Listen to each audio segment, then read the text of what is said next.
Y'all, this painting had me stressed. So I can now tell you that over the past few months, you have seen a few paintings from me that were very different. And I did them as voiceovers because I was really trying to focus on them. And it was because I was trying to create a painting to be the poster artist for the art festival that I participate in each year called Mardi Gras. So I wanted to try to do something originally a little bit different, and I will have a video of the actual painting they selected. Just last night, we actually had the poster reveal, so I can now share that. So I'll be working on that video. But I originally wanted to create some ocean paintings for them. This art festival is in Florida, and I looked at some past posters and I had it in my mind that I wanted to do something with a subject and intention and really showcase fluid art. And I really wanted to just push my boundaries and try something different. So I tried to make a couple of underwater scenes, and that really did not work out the way I wanted. It is much harder to try to create with fluid art something that is in your mind rather than to brush it onto a canvas. So I started out with this one and I wanted to do an underwater swipe, and there were so many things that went wrong. I struggled so much with this, and I felt this almost pressure to create something. And for me, that doesn't help my creativity at all. So there are certain parts of this painting that I kind of wish I had stopped where it was. So I didn't, though. I kept going, so you'll have to see what the final result of this is. But I was trying to create a scene where you're underwater, almost on the ocean floor, and you're looking off at a distance and you can see all the different ripples from the water throughout kind of the image. If you just go on Pinterest and look up underwater scene or underwater waves, you'll get an idea of kind of what was in my head. But this definitely didn't work out. My tool that I used to swipe with, the cardboard, didn't really work out that well, and I really wasn't getting kind of the shading, the colors that I wanted. And so I was struggling, y'all. I was struggling.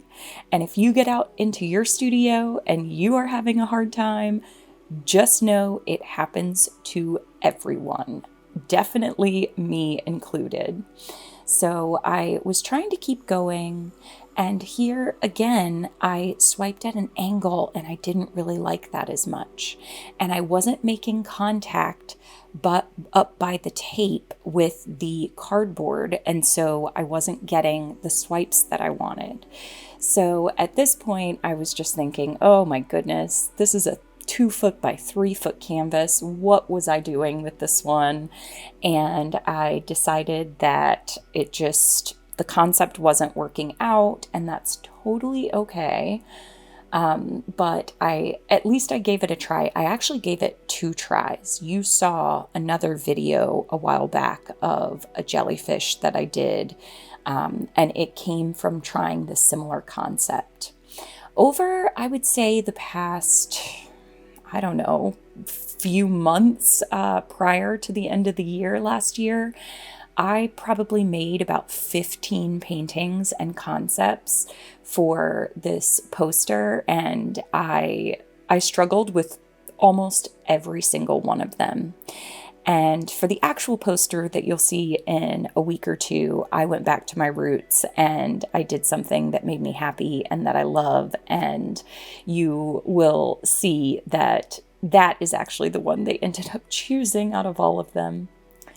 So here I was trying to add in the horizon line and to try to create the kind of depth perception that I wanted.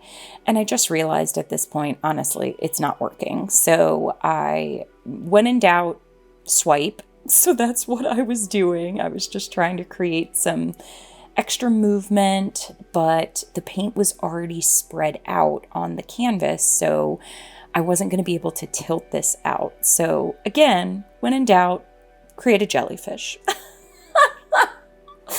So that is what I ended up doing, and I'm really happy I did, because the first painting that I did, the background ended up being a great backdrop for the jellyfish. But you know, sometimes it just doesn't work out. Sometimes you struggle, and that's okay. This particular day in the studio, I had already done like 4 or 5 paintings, and I'll be honest, none of them really worked out the way that I wanted to. And again, I think it was just the pressure of needing to create something that really kind of just messed with my mind a little bit, to be honest. So I went in, I threw everything at this painting. I did the swipes, I used different tools, I did the swipes for the jellyfish, I used the chains, I was blowing, paint with a straw. I mean, I was like, I am saving this painting if it is the last thing I do before I leave my studio. So I did, though. I do enjoy the painting. It just definitely didn't come out the way I had originally planned in my mind. But you know what? That's totally okay. I went in there another day, started fresh, and I came out with the painting that you'll see soon for Artie Cross. So this one has a lot of depth to it, and I really do like the end result of the jellyfish. But whew, this was a labor of love even to get to this point. But I'll show you what this looks like wet and then dry, and I do love the depth in it, and I appreciate you watching. So here it is. You can see up close, it really does look 3D, kind of popping off the canvas, and all the background parts of it are beautiful, and it has just so much interest, so many things to look at, and I love how the top of the jellyfish came out. Here it is dry, and with my lights, I didn't move them up front so that I wouldn't have a glare, so I'm sorry about that, but you can see how 3D it looks and how it dried. So I am really happy with the result, but my goodness, did I struggle to get here. But I didn't give up, and I still had fun, and I think that that is the most important part. So thank you for watching. Happy painting.